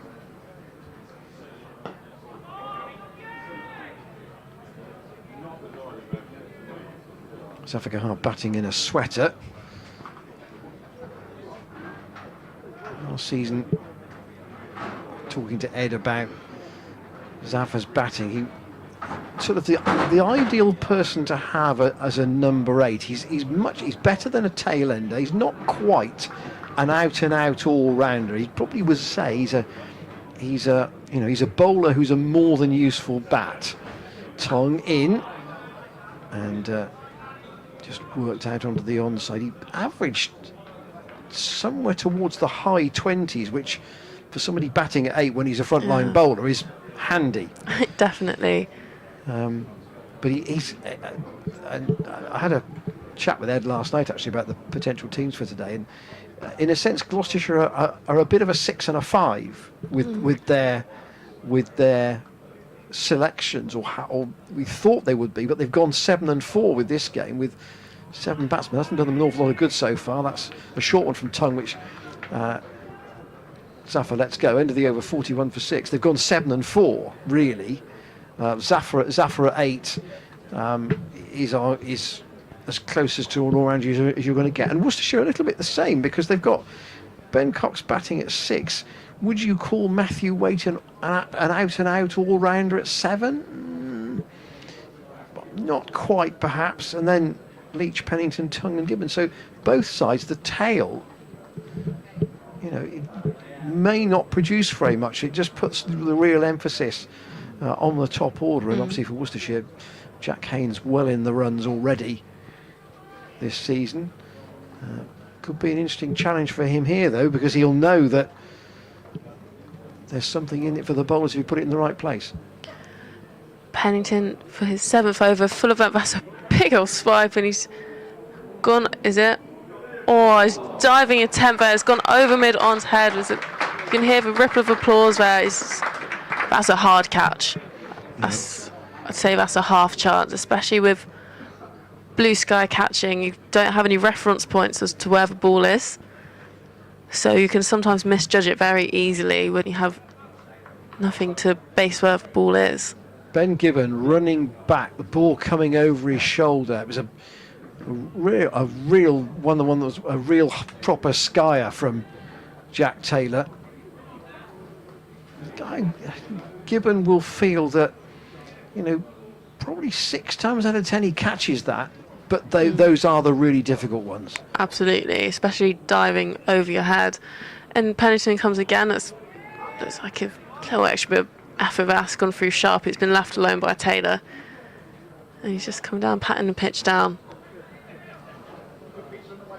You look at the field on the offside, and it was a strange shot. I mean, Taylor may have felt that, without much cover in front of square on the offside, what was the risk in playing? He may have felt that the risk reward was in his favour, but you still look at the scoreboard, 6 down. Pennington again, full length, flicked into the leg side, as they've taken 2 as man at deep square, come around to collect it, and it's sent back in. I feel like going over the top at the moment probably isn't necessary. The risk reward is really high at the risk end and possibly not that high on the reward end, just because the ball isn't actually going anywhere unless you do try to go aerial. But if you end up mistiming it, like I wouldn't say he's hit that cleanly, it's end up another wicket on the board for Worcester. Pennington, and again, short of length, he's had a bit of a swish at that, has gone through to the keeper. It's tried to get it over the slip cordon there. Jack Taylor he's almost in T20 batting mode here with some of the shots he's playing. He's kind of, you'd have to say that he's almost ignoring the board. He's just playing the ball as he sees it and says, right, I'm going to get whatever I'm going to get quickly. Yep. That seems to be his approach. Pennington steaming in again, shuffle across there, and there we go, that's for wicket, and he's annoyed at himself. He's hit his pad with his bat, but his aerial, quite loose shot there by Ben Gibbon on the catch there at extra cover. He's dived to his left there to get the catch, but that's it. 45 for 7 for Gloucestershire here. They're in a pickle. Very big pickle. Very adroitly put. They're in a pickle, yes. Earlier in the same over, Taylor had effectively given Gibbon a half chance off that skyer. Yep. You almost say that he batted himself into a mental position there, and he was just going to attack everything. Yep. And the card is extraordinary. I think Ed said, he may have been on with you earlier on, where he said Gloucestershire might not make lunch. We've still got 23 minutes. Tom Price got a half century in the second innings at Glamorgan. I looked at the card yesterday, and he is somebody obviously who is trying to make his name as a bowler. But I was at an event during the winter, and somebody asked, it was like a Q&A, the Gloucestershire captain, whether he thought the 2 Price boys, which factor in their careers would have the biggest impact, Ollie Price's bowling or Tom Price's batting, and he said Tom Price's batting. Okay. So he clearly thinks that there is still improvement to be made in his batting. We'll find out whether any of that improvement is of an instant nature. Although it'll take a while for him to sort of work his way up the order. But here he is at number 9, with Gloucestershire 45 for 7, and Pennington now with a second wicket and 4 slips back in. It's just, And was it mine? Back is of the yours, left, it is yours. sorry. It is yours. Defended off a back foot. And that brings the end of another exciting over for Worcester here. Gloucestershire 45 for 7. Tom Price, the new batter, on 0, and Safaris 5 of 20. Pennington 2 for 18 from his 7 overs. Again, another long. It's a long stint for him too. So you've had 2 of the Worcestershire boys putting in big efforts this morning, but they know that it may only be one spell for each of them. Yeah. The way things have gone. So that's how Brett D'Oliveira can keep both of them going for a bit longer. The 12th man on drinks duties now operating at both ends. Well, Leech certainly called for one when his spell was over. Pennington's asked for a drink now as well. Here's Tongue to the left-handed Zafar Goho. Lets that go. That was, I suggest that was coming back as well from outside the off stump by the reaction of the slip cordon. Well, it's not as densely populated for Tongue as it is for Pennington at the moment, and they may be also conscious that perhaps they want to give Zafar a single and let Tongue bowl at Tom Price. They've again brought Ben Gibbon now back across to leg slip, so you've got 2 orthodox slips and a gully and a leg slip for Tongue, just trying to stop that little flick from Zafar Gohar down the leg side. 20 minutes to lunch. Worcestershire need 3 wickets to bowl Gloucestershire out in a session, and Zafar just plays that almost off his hip round the corner, and Gibbon will field. They'll will take a single. 46 for 7. I cannot remember the last time I saw a side, actually I think I do, bowled out in a session. There was a game at the Cheltenham Festival, which is not far from where I live, where Northamptonshire were bowled out, albeit in quite a long session, a post-tea session there in a championship game, and that would be, gosh, that's got to be 6 or 7 years ago. Okay. So and there was a bit of kamikaze batting there. Tongue into Price, gets that. Was there anything off the bat there or not? Was it straight off the pad? I think Away it on was. the pad only. Yes, away on the onside. Pennington fields. They'll pick up one more. Gloucestershire crawling towards 50. And if it was 50 for 1 at this point, and they'd taken an hour and 40 minutes to make 50, you'd say, well, okay, it's a slow start, but it's all right. But it's 50 for 7. That shows just how dominant Worcestershire have been this morning. Waite is now at leg slip. Tongue in, and Zafar clips that to a straightish mid-wicket where Brett D'Oliveira fields. What is the? I mean, we've seen some good slip catching this morning, or slip cord. We'll call it cordon catching because there are 2 catches in the gully.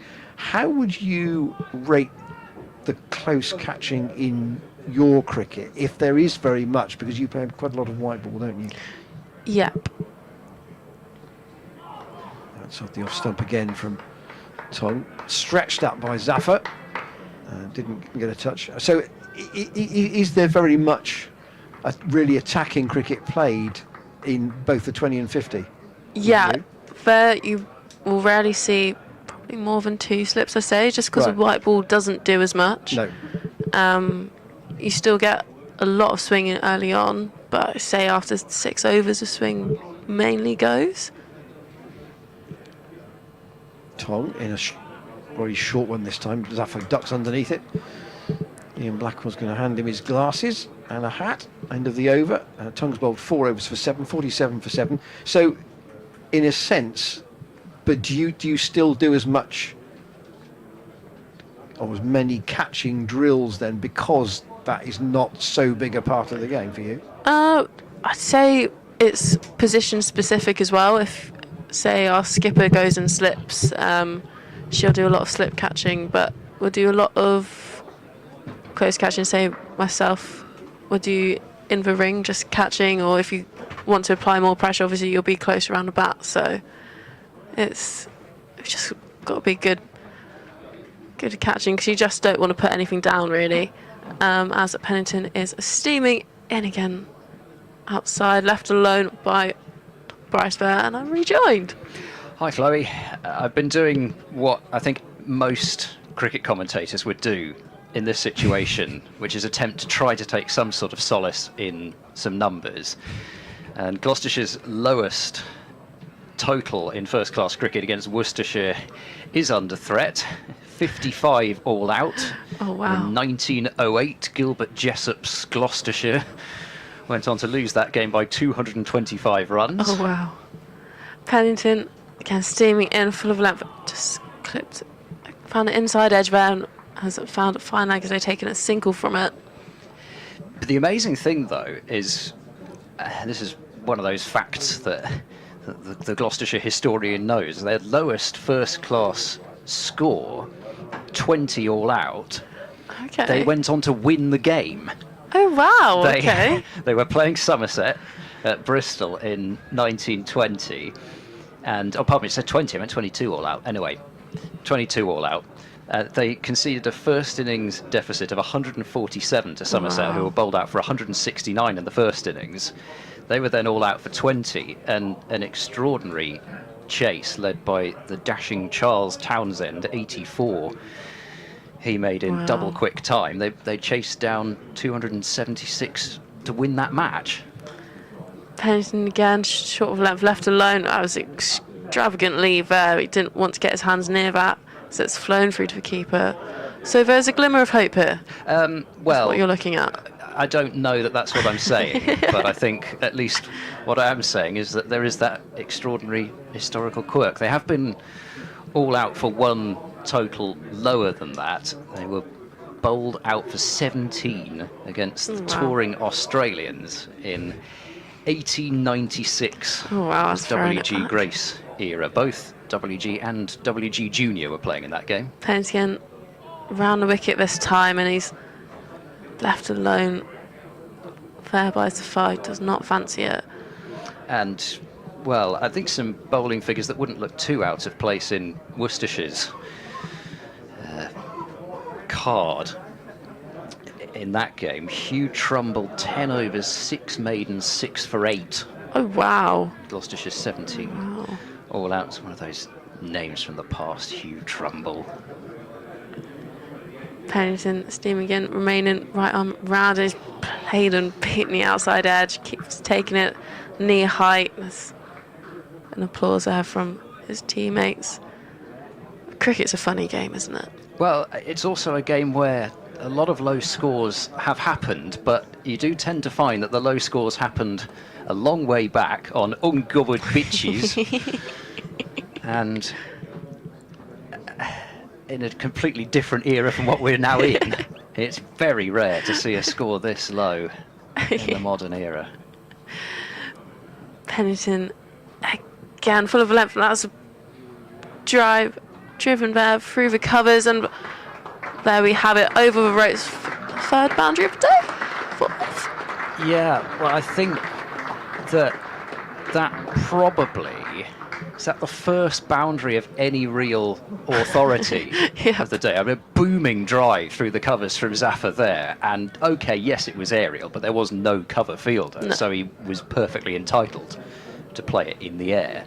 I think it's the fourth boundary, but at least 2 that I can remember. In fact, I think all 3 of the others came off either thickish edges or thinnish edges. I think that is the first boundary with 12 minutes to go to lunch.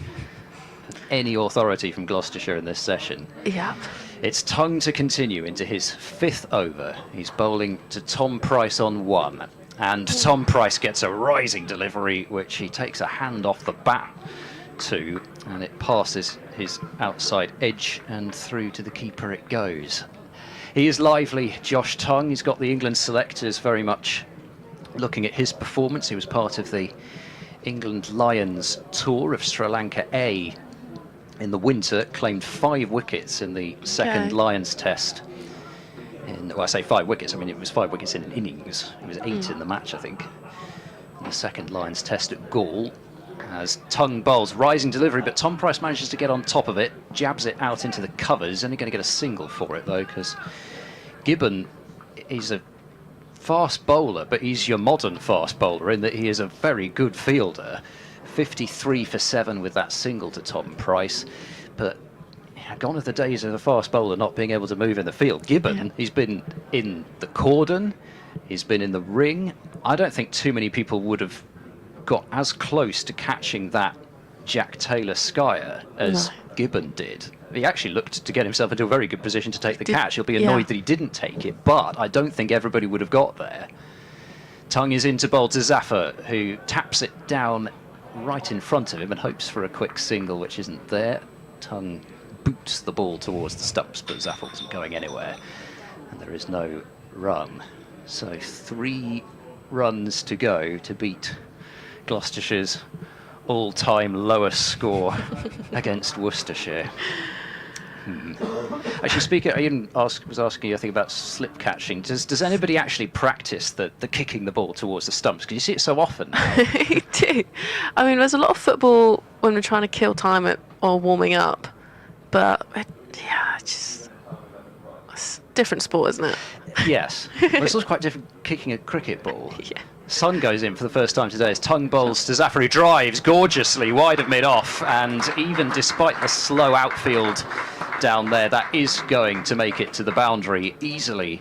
The shot of the morning there from Zafar Gohar. 57 for 7. Gloucestershire have avoided the ignominy of their lowest score against Worcestershire in first-class cricket.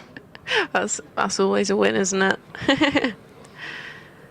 Yes, well, I think if that goes down as a win, it's probably barest of bare minimums, really, isn't it? That's a short ball this time from Tongue, which Zafar ducks underneath. Another lively bouncer there. I think one thing Worcestershire have done here is they've really, for the most part, yes, they've bowled a few short deliveries to Zafar in particular, but they have just hit that line and length. I think Ian was mentioning it earlier. They haven't really deviated too far from what's worked, and that is what Gloucestershire are going to have to do when they bowl, and that's going to be quite soon, I suspect, as that is another really good piece of bowling from Tongue on a good length, maybe just slightly full of a good length. There's enough bounce, there's enough life in the pitch that Zafar cannot lay bat on it as he looks to defend. It's beaten on the outside edge, and Cox takes. 57 for 7 is the score, and we've got 8 minutes or so left until lunch. Yeah, what I say I'm really impressed with is the bowlers are bowling in partnership, so there's no alleviation of pressure here for Gloucester to try and get anything really. There's no looser bowler. They're both, from both ends, they're just hammering their lines and lengths and just not giving him an inch really. Yeah, I mean, Pennington has been the most, in inverted commas, expensive bowler so far. Even he, 8 overs for 23 runs to go with 2 wickets. So, as you say, they've obviously had a fair bit to work with, but they've not deviated from their lines and lengths much at all. And it looks as if Gibbon is going to come back for a brief burst now before lunch. Yeah, Gibbons running in. Left arm over, and it's just sailed down the leg side. Keeper's just taking it comfortably there, as Price has just been almost tempted by a flick down the leg here, but ended up letting it go through. Yeah, and that has actually tended to be what's happened. When they've strayed down the leg side, they seem to have done the right thing of bowling so far down the leg side that you can't flick it away. Gibbon in again, full of driven handsomely there. It's a glorious shot. Will it find a boundary? It's being chased out. It's stopped inches away from the boundary right there. That's a lovely shot there. They've taken free from it there. I don't think Pennington actually chased that initially because he has timed the pants off that Tom Price. You cannot hit a drive along the ground much harder than that, and it still hasn't gone to the boundary. That just shows you the speed of the outfield. It stopped dead at least a couple of feet from the boundary. Yeah, he didn't look like he was going to chase that, but realised, I might actually have to shift gears here to get it in. Gibbon running in again, full this time, defended by Zafar there. He's just being tossed back round the field as Gibbon is returning to the top of his mark. Yeah, well, it's been a gorgeous morning weather-wise, and certainly from Worcestershire's point of view, it couldn't have gone too much better. Gloucestershire do look at least as though they may just make it through to the lunch break.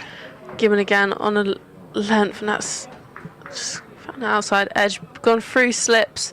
They've taken 2 from it. Yep, so Zafar's now the top scorer. One of those days. 16. Yes. Well, this is where these two look like. They're playing with quite low risk. I thought you were about to say that they're playing with matchsticks or something like that, or breadsticks maybe. No, we're playing with low risk, and building a little bit of a partnership here. So in comes Gibbon full of length, and it's gone down at leg side, taken by the keeper, and that's just being sent around the field again. But of course it is sort of Murphy's law really, that they've just actually started to time a couple of shots. Yeah. And in 5 minutes we'll all be trooping off to have something to eat. Yeah, as always the way, isn't it? It's finally starting to get into some sort of rhythm here, and I'll be off in a couple of minutes as Gibbon is steaming in for his last ball of the over, full of length. Check drive there to extra cover, and that brings the end of the over. So Gloucestershire 62 for 7. Tom Price is on 5, and Zafar is at 16 off at 37. Gloucestershire's top scorer of the day. So we've had 26 overs in the morning so far. There have obviously been a lot of wickets falling, which means that there's a bit of mitigation there, but I'm sure Worcestershire would like to get through 2 more in the morning session, otherwise they are at some point going to have to think about that over rate, because whilst it's not up on the board yet, 26 overs in an hour 57 roughly, it's not the quickest, as Tongue bowls to Tom Price, who plays a punchy shot off the back foot straight to D'Oliveira at mid-off, and there's no run, but the man who's just fielded the ball there will not be at all worried about over rate at this point. That's something that can easily, well, you would think, could easily be taken care of down the line. In the grand scheme of things, you really do not want to be losing points due to your over rate. Tongue is into bowl, short, pulled away by Tom Price, is up in the air, it's wide of backward square leg, and it's gone all the way for 6 in the end. I'm afraid I lost sight of the ball in the cathedral. It didn't quite go that far, but it went far enough to go for half a dozen. So Tom Price to 11, 68 for 7. The tens column has almost caught the wickets column.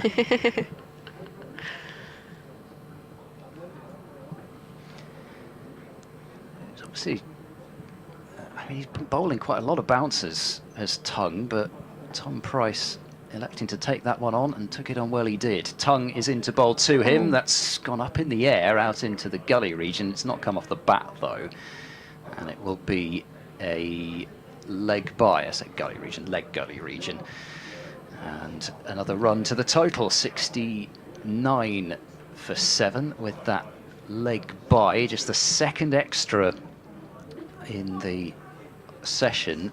Both of them leg buys as well, so no balls, no wides, Nothing given away by the Worcestershire bowlers, and even the lack of leg byes Yeah. is an indication, usually, of tight bowling. Tongue will come round the wickets to Zafar. There's a deep square out as well as a fine leg, and Zafar rises up onto his toes to punch that ball out into the point area, but will not get a run for it. I'm not sure in the entire morning session have we seen a cut shot actually made contact with, because I've counted about 10 attempted cut shots missed. Tom Price's pull shot there was probably the first real shot off the back foot of serious force, as Zafar gets a full delivery, really a half volley, which he drives firmly, but it's well stopped by D'Oliveira away to his right hand side at extra cover. Yeah, we can see it was a firm drive. He just gave his hand a little bit of a shake there, so. Yes. One of the many reasons why fielding is not for me. I'm a one-dimensional cricketer, and especially on a coolish day, fielding those ones is not nice. That's a short ball which has gone over everybody. Zafar's ducked underneath it, and it's... I think he well, got... in fact, it's gone off his shoulder, has it? Or is it his helmet? It might even be his helmet. We might have to have a concussion test here. Sure. It's going to be 4 runs to the total, and I don't think that's exactly how Gloucestershire would want them to come, but it is 4 runs, and I think the umpires, with their having to be that delay, have decided that that is enough for the morning session. There's still technically 15 seconds to go in it, but by the time a physio has had to come out, it will be lunchtime and they won't be able to change ends. So that is the end of a miserable morning for Gloucestershire, but a delightful one for Worcestershire. Gloucestershire 73 for 7 at the lunch break, losing Dent without scoring and Bracey without scoring. 2 and 2 balls for Ben Gibbon, and unfortunately that just rather adumbrated what was to come, with Hammond gone for 4, Harris for 1, Ollie Price for 11, Van Buren for 14 and Jack Taylor for 10. 3 wickets to Joe Leech, 2 each to Gibbon and to Pennington. And it's a warm round of applause from the many members and spectators here at Worcester for what has been a magnificent effort from Worcestershire's bowlers. We'll be back with you for the afternoon session. Myself, Ed Seaborn, Ian Randall and Chloe Brewer. Hope you can join us then for what I suspect is going to be another action-packed session. Updates on crews in the outfield. Please go through the gates by the ground big pavilion and not on the other part of the ground. Thank you very much. If you're seeking food and drink, the sports bar is open. Alcoholic or alcoholic drinks, a wide range of food. The cafe in the corner of the ground by the ground big pavilion, pretty much the same. The burger stand is open, and guess what, it sells burgers and breakfast rolls and all sorts of things. That's on the cathedral side of the ground. And the ground big pavilion, Worcestershire Regional says, all hot food, including hot breakfast and lunch. A menu is available in the Tom's Evening Lounge.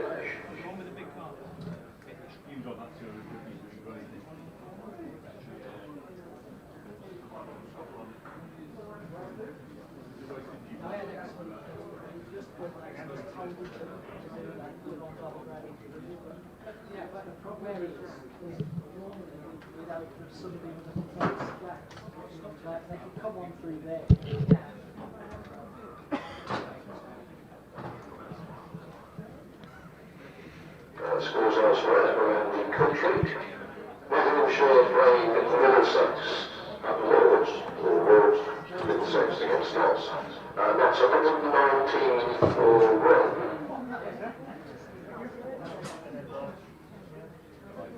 At Taunton, Somerset 91 for 4 against Lancaster.